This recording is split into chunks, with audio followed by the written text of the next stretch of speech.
ஞானானந்தமயம் தெய்வம் நிர்மலஸ்படிகாகிருதியும் ஆதாரம் சர்வ வித்யானாம் ஹயகிரியம் உபாஸ்மகே. நமஸ்காரம். நேயர்கள் அனைவருக்கும் அஸ்ட்ரோ கே.எஸ். ஐயங்காரின் பணிவான நமஸ்காரங்கள். வார பலன் 1/7/2024 7/7/2024 வரை உண்டான வாரத்திற்கு என்னென்ன பலன் பார்க்கலாம். இந்த வாரத்தில் முதல்ல இந்த வாரத்தினுடைய கோல்சாரம் என்ன, அதற்கு பிறகு இந்த வாரத்தில் வரக்கூடிய விசேஷ நாட்கள் என்ன, இந்த வாரத்தில் எந்தெந்த ராசிக்காரர்களுக்கு சந்திராஷ்டமம் அப்படின்றத பார்க்கலாம். இந்த வாரத்தில் கோல்சாரம்னு சொன்னால் காலபுருஷ தத்துவத்தின் முதல் ராசியான மேஷத்தில் செவ்வாய் ஆட்சி பெற்று இருக்கிறதும், ரிஷபத்தில் குரு பகவான், மிதுனத்தில் சூரியன் சுக்கிரன், கடகத்தில் புதன், கன்னியில் கேது, சனி கும்பத்தில், மீனத்தில் ராகு. இது இந்த வாரத்தினுடைய கோல்சாரம். இந்த வாரத்தில் அதிவேகமாக செல்லக்கூடிய கிரகமான சந்திர பகவான் இந்த வாரத்தில் பார்த்தோம்னா அஸ்வினி நட்சத்திரம், அதாவது மேஷ ராசியில் ஆரம்பிக்கிறார். கடக ராசி பூச நட்சத்திரம் வரலாம் போகிறார். 4 ராசி போகிறார். இந்த வாரத்தில் வரக்கூடிய விசேஷ நாட்கள் அப்படின்னு சொல்லக்கூடியது அப்படின்னா, ஏகாதசி வருது. 2ஆம் தேதி அன்னைக்கு 2/7/2024 அன்னைக்கு ஏகாதசி. வைணவர்களுக்கு ஒரு மிகப்பெரிய ஏற்றமான நாள். அதை தவிர கூர்ம ஜெயந்தி அப்படின்னு சொல்லுவாள். கூர்மாவதாரத்தை போற்றக்கூடிய நாளாக சொல்லக்கூடியது. அதற்கு அடுத்த நாள் ஏகாதசி சொல்ப நாடி தான் இருக்குது. அதுக்கப்புறம் துவாதசி வருது. இருந்தாலும் அடுத்த நாள் சாயந்தரம் பார்த்தோம்னா திரையோதசி, அதாவது பிரதோஷ காலம் வருது. சிவபெருமானுக்கு ஏற்றது பிரதோஷ விரதம் இருந்து சாயந்தரம் அந்த பிரதோஷத்தினுடைய தீபாராதனையை பார்த்துட்டு, நந்தி தேவன் முன்னாடி இருந்து அங்கே தீபாராதனையை பார்த்துட்டு அதற்கு பிறகு பிரதோஷ விரதத்தை முடித்து சாப்பிட்றது அப்படின்றது ரொம்ப விசேஷம். இதன் மூலியமாக நீங்கள் எண்ணிய காரியங்கள் நிச்சயமாக வெற்றி பெறும். எது இருந்தாலும் அதில் வெற்றி கிடைக்கக்கூடிய வாய்ப்புகள் நிச்சயமாக உண்டு. சிவ வழிபாட்டில் மிகப்பெரிய ஏற்றமான விசேஷமான ஒரு விஷயம்ன்றது இது பிரதோஷம். அதற்கு அடுத்து பார்த்தோம்னா அமாவாசை வருது. அதுக்கு அடுத்த நாள் அதாவது 5ஆம் தேதி அன்னைக்கு பார்த்தோம்னா அமாவாசை. அதற்கு பிறகு ஆஷாட பிரதமை அப்படின்னு சொல்லக்கூடிய 6ஆம் தேதி அன்னைக்கு ஆஷாட பிரதமை. இந்த வாரத்தில் 4ஆம் தேதி அன்னைக்கு அவமாகம் அப்படின்னு போட்டிருக்கும். அவமாகம் அப்படின்னா 3 திதியோ நட்சத்திரமோ யோகமோ ஒரே நாளில் வர்றது அவமாகம். இந்த காலகட்டம் ஏன் போட்டிருக்கு அப்படின்னா, திருத்தியை, சதுர்த்தி அண்டு அமாவாசை, இந்த 3 திதிகளும் வந்துடுறது.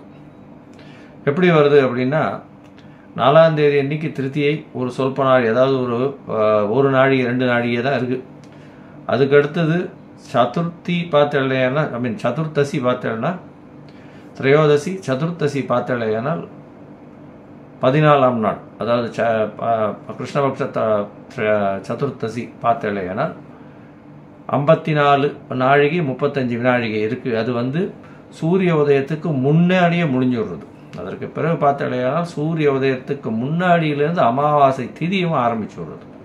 அதனால் 3 திதி வர்றது இந்த நாளில். நம்மளுக்கு பார்த்தலையானால் திதி அப்படின்னு சொல்லக்கூடியது இன்றைய சூரிய உதயத்திலிருந்து அடுத்த நாள் சூரிய உதயம் வரையிலும் கணக்கு. அதனால் இந்த காலகட்டத்தை 60 நாழிகைன்னு சொல்லி, இந்த 60 நாழிகையில் 3 திதிகள் வந்ததே ஆனால் அது அவமாகம் அப்படின்னு சொல்லக்கூடியது. இந்த அவமாகம் அப்படின்னு வந்தால் என்ன அப்படின்னா, அந்த காலகட்டத்தை விசேஷ காரியங்கள்லேருந்து தவிர்ப்பான். அது நல்லதில்லை அப்படின்னு சொல்லக்கூடியது. சரி, இந்த வாரத்தில் வரக்கூடிய எந்தெந்த ராசிகளுக்கு சந்திராஷ்டமம் அப்படின்னு பார்ப்போமே. ஆனால் கன்னியா ராசி, துலா ராசி, விருச்சிக ராசி, அது தவிர தனுசு ராசி, இந்த 4 ராசிக்காரர்களுக்கும் சந்திராஷ்டம காலம். சந்திராஷ்டமம்னா உங்களுடைய பிறந்த ராசியிலிருந்து 8ஆம் இடத்துல சந்திர பகவான் இன்றைய கோச்சார பிரகாரம் மறைஞ்சி இருக்கக்கூடிய காலகட்டத்தை சந்திராஷ்டமம்னு சொல்கிறோம். இந்த சந்திராஷ்டமத்தின் மூலியமாக மதிகாரகன் அப்படின்னு சொல்லக்கூடிய சந்திர பகவான் மறைந்திருக்கும் பொழுது மதி கெடக்கூடும், தவறான முடிவுகள் எடுக்கக்கூடும். அதனால் முடிஞ்சவர்களும் எந்த ஒரு புதிய முடிவும் எடுக்காமல் இருக்கிறது புத்திசாலித்தனம்.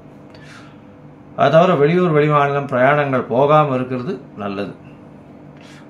தேவையற்றவர்களுக்கு தேவையற்ற வம்பு வழக்குகளில் ஈடுபடுறது, அது தவிர வாயில் ஏதாவது பேசிடுறது, அது தவிர யாருக்காவது ஜாமீன் கையெழுத்து போடுறது, தன்னை நம்பி அவர் குடும்பம்னு சொல்கிறது, இந்த மாதிரியான விஷயங்கள் தவிர்க்கிறது இந்த காலகட்டத்தில் ரொம்பவும் சிறந்தது. ஒருவேளை நீங்கள் பண்ண வேண்டியதாக வந்துடுத்தே, ஆனால் என்ன பண்ணலாம் அப்படின்னா, சந்திர பகவானுக்கு உண்டான எளிய பரிகாரம் அப்படின்னு சொல்லக்கூடியது, அருகில் இருக்கக்கூடிய கோசாலையில் அகத்திக்கீரை கட்டு ஒரு 2 பசுமாட்டுக்கு வாங்கி கொடுங்க. உங்களுடைய சந்திராஷ்டமத்தின் தாக்கம் நிச்சயமாக குறையும். இந்த வாட்டி துவாதசி வேற வருது, அதனால கண்டிப்பாக கொடுக்கறதன் மூலியமாக சந்திராஷ்டமத்தின் தாக்கம் குறையும். சரி, இந்த வாரம் மேஷம் முதல் மீனம் வரை எப்படி இருக்குது அப்படின்றத பார்ப்போம். அதற்கு முன்னாடி என்னுடைய மொபைல் நம்பர் கீழே ஸ்க்ராலிங்கில் போயிட்டு இருக்கோம். உங்களுக்கு அஸ்ட்ராலாஜிக்கல் கன்சல்ட் தேவைப்பட்டதே ஆனால் எனக்கு ஒரு ஃபோன் பண்ணுங்க. உங்களுடைய date, time, place of birth, உங்களுடைய நேம், அதை தவிர உங்களுடைய பேரண்ட்ஸ் நேம் இதெல்லாம் கொடுங்க. உங்களுடைய ஜாதகத்தை கணித்து குறித்து அதில் ராசி சந்தி, பாத சந்தி, நட்சத்திர சந்தி, லக்ன சந்தி, ஏதாவது சந்தியில் இருக்கான்றதை பார்த்துட்டு அதற்கு பிறகு உங்களுடைய ஜாதகத்தை போட்டுட்டு இன்றைய காலகட்டத்தில் இருக்கக்கூடிய தசாபுக்தி அந்தரம் சூக்ஷ்மம் எப்படி இருக்குது அப்படின்றதையும் பார்த்து, இன்றைய கோல்சாரம் எப்படி உங்களுக்கு வலுவாக இருக்கா இல்லையான்றதையும் பார்த்து, உங்களுடைய ஏற்ற காலங்கள், இரக்கத்தினால் என்னென்ன பிரச்சனைகள், அதற்கு உண்டான எளிய தீர்வு என்ன அப்படின்றத ஒன்று ஒன்றா கொடுக்க முடியும் என்னால். அதற்கு உண்டான கட்டணத்தையும் செலுத்தி அதற்கு பிறகு நீங்கள் எங்கிட்ட அப்பாயின்மெண்ட் வாங்கிக்கோ. இப்போ மேஷம் முதல் மீனம் வரை 1/7/2024 7/7/2024 வரை உண்டான வாரத்திற்கு மேஷம் முதல் மீனம் வரை என்னென்ன பலன்கள்னு பார்க்கலாம். துலாம், சித்திரை, சுவாதி, விசாகம் இந்த 3 நட்சத்திரம் 9 பாதங்களை கொண்ட ராசி. ராசியின் அதிபதி சுக்கிர பகவான் ராசிக்கு 9ஆம் இடத்துல இருக்கிறது விசேஷம். இந்த வாரம் பார்த்தேன்னா இவ்வளவு நாளாக சுக்கிர பகவான் உங்களுக்கு 8ஆம் இடத்துல இருந்திருக்கக்கூடிய காலகட்டத்தை விட இப்போ பெரிய ஏற்றத்தை கொடுக்கக்கூடிய காலகட்டமாக இருக்கும். தொழிலில் அபரிவிதமான வளர்ச்சி இருக்கும். உங்களுடைய ராசிக்கு 11ஆம் அதிபதி 9ஆம் இடத்துல இருக்கிறதும் 9ஆம் இடத்தில் ராசிநாதன் போய் இருக்கிறதும் பெரிய ஏற்றம். இந்த காலகட்டத்தில் பார்த்தாலேயானால் 5ஆம் அதிபதி 5ஆம் இடத்துலையும் 9ஆம் அதிபதி ராசிநாதன் 9ஆம் இடத்துலையும் இருக்கிறதன் மூலியமாக நல்ல ஒரு ஏற்றம் கிடைக்கும். பணவரவிற்கு பஞ்சம் இருக்காது. நினைத்த காரியங்கள் எல்லாமே வெற்றிகரமாக நடக்கக்கூடிய காலகட்டம். 6ஆம் இடத்தில் இருக்கக்கூடிய ராகு பகவான் மூலியமாக எதிரிகளை வெல்லக்கூடிய வாய்ப்புகள் மிகவும் அதிகம். எதை தொட்டாலும் வெற்றி பெறக்கூடிய வாய்ப்புகள் நிச்சயமாக இருக்கும். ராசிக்கு 12ஆம் இடத்துல கேது பகவான் இருக்கிறதுனாலையும் குரு பகவான் கேதுவை பார்க்கறதுனாலையும் பார்த்தோம்னா உங்களுடைய சொந்த ஊருக்கு போயிட்டு வரக்கூடிய வாய்ப்புகள், முனிவர்கள், ரிஷிகள், அதை தவிர சித்தர்கள், யோகிகள் இவர்களுடைய பீடத்திற்கு போயிட்டு வர்றதும், மடாதிபதிகளை போய் பார்த்துட்டு தரிசித்துட்டு வர்றதன் மூலியமாக நல்ல ஒரு ஏற்றம் கிடைக்கக்கூடிய காலகட்டமாக இந்த வாரம் அமைய போகிறது. இந்த வாரத்தில் உங்களுடைய ராசிக்கு 9ஆம் அதிபதி 10ஆம் இடத்துல இருக்கிறதும் பெரிய ஏற்றத்தை கொடுக்கக்கூடிய வாய்ப்புகள் நிச்சயமாக இருக்கும்.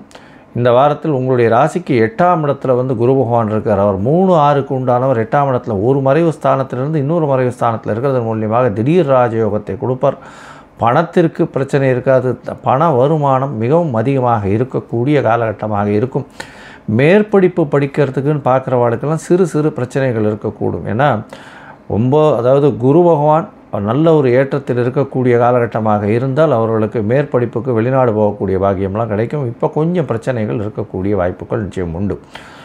உங்களுடைய ராசிக்கு பார்த்தாலேயானால் 1/7/2024 7/7/2024 வரை உண்டான வாரத்தில் சந்திர பகவான் உங்களுடைய ராசிக்கு சமசப்தமத்தில் இந்த வாரத்தில் இருக்கார். 7ஆம் இடத்துல செவ்வாய் பகவான் ஆட்சி பெற்றிருக்கிறது விசேஷம். எதிர்பாலினத்தவர் மூலியமாக நல்ல ஒரு ஏற்றம் கிடைக்கும்.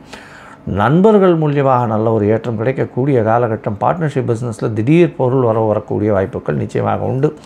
5ஆம் அதிபதி ஆட்சி பெற்றும் 7ஆம் அதிபதி ஆட்சி பெற்றும் இருக்கிறதுனால 5-7 சம்பந்தம் 11ஆம் இடத்தில் உங்களுடைய 11ஆம் அதிபதியும் 9ஆம் இடத்துல இருக்கிறதுனால சுக்கிரனோட சம்பந்தம் இருக்கிறதுனால நல்ல ஒரு ஏற்றம், காதல் வயப்படக்கூடிய வாய்ப்புகள் நிச்சயமாக இருக்கும். இருந்தாலும் சனி பகவானின் பார்வை இருக்கிறதுனால சிறு சிறு பிரச்சனைகள் மூலியமாக வெற்றிகளை காதலில் வெற்றி பெறக்கூடிய வாய்ப்புகள் உண்டு.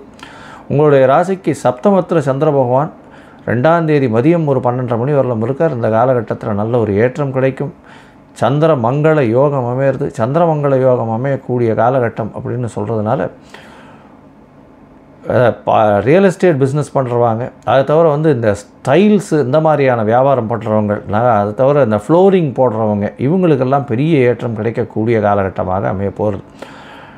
பார்ட்னர்ஷிப் பிஸ்னஸை தொழில் பண்ணுறவாளுக்கெல்லாம் பெரிய ஏற்றம் கிடைக்கக்கூடிய வாய்ப்புகள் நிச்சயமாக உண்டு. உங்களுடைய ராசிக்கு 8ஆம் இடத்துல சந்திர பகவான் போல 2ஆம் தேதி மத்தியானத்திலிருந்து 4ஆம் தேதி மாலை ஒரு 4:30-5 மணி வரலும் குருவோட சம்பந்தத்தில் இருக்கார். குரு சந்திர யோகம், கஜகேசரி யோகம்னு சொல்லக்கூடியது இருக்குது. மறைந்த இடத்திலிருந்து பொருள் வரும். இருந்தாலும் 8ஆம் இடத்தில் சந்திர பகவான் மதிகாரகன் மறைந்திருக்கக்கூடிய காலகட்டம்ன்றதுனால பொறுமையாக இருக்கிறது நல்லது. யாருக்கும் ஜாமீன் கையெழுத்து போட வேண்டாம். எந்த ஒரு புதிய முயற்சிகளையும் எடுக்க வேண்டாம்ன்றது சொல்கிறோம். உங்களுடைய ராசிக்கு பார்த்தலையானால் சந்திர பகவான் 9ஆம் இடத்துக்கு போகிறார். சூரியன், சந்திரன் மற்றும் சுக்கிரன் 3 கிரகங்களினுடைய இருக்குது. 3 கிரகங்கள் 9ஆம் இடத்தில் இருக்கிறது விசேஷம். ராசிநாதனே 9ஆம் இடத்தில் இருக்கிறது அதி விசேஷம். தந்தையின் மூலியமாக பொருள் வரக்கூடிய வாய்ப்புகள் உண்டு. பொது காரியங்களில் ஈடுபடுவீங்க. ஏன்னா 9-10 அதிபதி பரிவர்த்தனை யோகத்தில் இருந்து இருக்கிறது பெரிய விசேஷம். ஆட்சி பெற்றதற்கு சமமாக சொல்லக்கூடியது. இதனால் பார்த்தலையானால் 9ஆம் அதிபதி 10ஆம் இடத்தில் ஆட்சி பெற்றிருக்கிறதும் 10ஆம் அதிபதி 9ஆம் இடத்தில் ஆட்சி பெற்றிருக்கிறதுக்கும் சமமாக இருக்கும் அப்படின்னு சொல்லக்கூடியது. இதன் மூலியமாக தர்ம கர்மாதிபதி யோகம்னு சொல்லக்கூடியதுனால பொது காரியங்களில் ஈடுபட்டு அதில் வெற்றி நடை போடக்கூடிய வாய்ப்புகள் நிச்சயமாக உண்டு. இந்த துளாராசிக்காரர்களுக்கு 10ஆம் இடத்துல சந்திர பகவான் போகிறார். 6ஆம் தேதி ராத்திரி ஒரு 12 மணியிலிருந்து 11:30 மணியிலிருந்து 9ஆம் தேதி காலத்தால் ஒரு 9-9:15 வரலும் இருக்கக்கூடிய காலகட்டமாக அமைகிறது. இதன் மூலியமாக 9-10 அதிபதிகள் சேர்ந்து 10ஆம் இடத்துல இருக்கிறதுனால தர்ம கர்மாதிபதி யோகம்னு சொல்லக்கூடியதும், அதை தவிர பொது காரியங்களில் ஈடுபடுறதும், இந்த பொது காரியங்களில் இருக்கக்கூடிய இந்த இது ஆன்மீக சம்பந்தப்பட்ட இதில் இருக்கிறவங்க, ஆன்மீக சம்பந்தப்பட்ட விஷயங்கள் பரப்புறவங்களுக்கெல்லாம் பெரிய ஏற்றம் கிடைக்கக்கூடிய காலகட்டமாக அமைய போகிறது. பொதுவாக இந்த துளாராசிக்காரர்களுக்கு நல்ல ஒரு ஏற்றமான காலம்.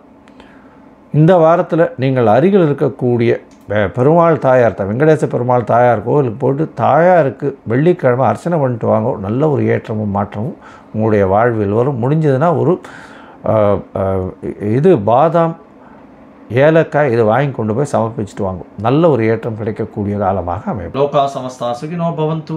நன்றி, நமஸ்காரம். Astro KS Iyengar YouTube channel பார்த்தமைக்கு நன்றிகள். மேலும் இது போன்ற ஆன்மீக ஜோதிஷ தகவல்கள் உங்களை அடைய Astro KS Iyengar YouTube channel subscribe செய்யவும், பெல் ஐக்கானை மறக்காமல் அழுத்தவும். நன்றி, வணக்கம்.